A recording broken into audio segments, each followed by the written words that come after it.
For those who have adequate money and they do think that they are looking forward to retirement, there is something which is actually nagging them. There is a huge stressful activity called retirement, which many people, especially those in businesses, are just not ready for, right? That comes from, actually it starts by, I have to start by saying it comes from pathetic asset allocation that they have done. When I say a pathetic asset allocation, I mean, take any youngster who is maybe 39, 40, or maybe somebody who is even 50, 55. They spend all their time on their work. They have ignored everything else. Their asset allocation, which is the most important asset, is time. Their allocation is pathetic. They devote 10, 12 hours a day to work, and work I mean getting ready to go to work, telling the wife or the servant to make food for them, put it in a dabba, carrying it, waiting for the driver, shouting at the driver for coming 7 minutes late or 8 minutes late, and then taking the car mostly to go to work. Right, so that is again stress. So all this put together, the activity of getting up in the morning and getting ready to go to work till coming back tired from work, this whole activity, right, from getting up, dressing up, having breakfast and coming back, would take anything between, for most people, especially if you're traveling by public transport, anything like 12 hours. So 12 hours is spent there. Maybe 8 hours is spent in sleeping, so 12 plus 8 is 20, and another 2 hours is completely involuntary. You need to do all your, you have to take bath, you have to eat food, and etc., some of that, so that makes it 22. That leaves you very little time for yourself. So this is how you manage your day. This is how your asset allocation is. Now when you have to have adequate money and you have to have some purpose in life when you retire, can you imagine what happens? Out of this 24-hour day, about 20 hours was automatic. You didn't even apply your brain. Whether you did any work in the office, did not do any work in the office is not what I'm talking about, but you were in the office. When you're in the office, I'm treating it as work. Maybe you are standing by the coffee machine and gossiping. It doesn't really matter, right? Now cut to a retired life. You have no clue how to manage those 20 hours or those 12 hours. 8 hours of sleep you will continue to do. Actually going forward, your sleep will also go down.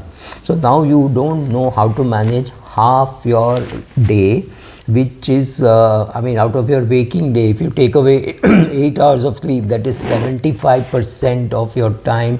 You have no clue what to do. Why did we reach this stage? We reached this stage because we gave too much time to one single asset called work. At that time, you ignored your friends, you ignored your parents, you ignored your relatives, you ignored even some of your colleagues, you did not pick up calls, you did nothing for them, right? You did nothing with them, you did nothing for them. So it's a matter of time when you lose those skills and lose those contacts, right? Nobody wants to call you and say, oh, that person, she never calls back, or he never calls back, they never come for parties which we have, they don't want to enjoy, whatever be the reasons, right? So what you have done is bad asset allocation of your time. This actually at this stage increases your retirement risk, and you suddenly become more susceptible to heart disease. So if you ask me, what really worries people is not their health, is not their wealth, it is the social or I would think the need to manage your time. You have zero skills, you have lost all the skills, you have lost friends, you wake up and suddenly one day you see 4 missed calls from your mother, you have not replied, and then you pick up and then your dad says, oh, mom is not well, you have no clue, and suddenly that she's got cancer and she's being treated, and in a month she's gone. At least in a month you get some time to talk. But what happens for people who, I have a friend who lost his wife. He was talking to me, he said, oh, I have to take her to the hospital, doesn't look like anything serious. On a Tuesday, Wednesday night she was dead, right? So these things do happen. We don't manage our time well, and we have no clue why we are retiring. Or largely sorry, if you are an employee, you are retiring because you have to retire, your time is up and the company does not want to give you an extension. Now, having said all that, isn't it important that you manage your life goals along with your retirement. Now don't get into this goal setting, writing down and all that is necessary and nice, but if you have not done that ever in your life, or if you have done it only for your corporate, then your ability to do it for yourself is extremely limited, right? So you at least need to know what you want to do, so that you spend your money on things which you like and enjoy, right? For example, even if somebody else were to pay, I am not tempted at all to go on a trip to US, right? I am not. For the same amount of money, I may make 5-6 trips to the Himalayas through various sides. It's such a huge mountain that you can go in either from the Darjeeling side, or you can go from the Ladakh side, right? So all those options are there. I would prefer that. So I should be spending money on traveling within India. But if you are a person who want to see the 7 wonders of the world, like my sister has done, then yes, maybe you should go around the world and see those 7 wonders. To me, that is not an attraction. To me, this is an attraction. So find your own purpose in life. Don't copy other people's purpose, right? So that is unfortunately what is happening. People need a coach even for retirement, and I think I would make a very good retirement coach, though I have not sought such assignments, but I think I would make a good retirement coach, because I've been talking, reading, writing about it. So what all? First of all, while retiring, you should have a lot of what they call positive emotions.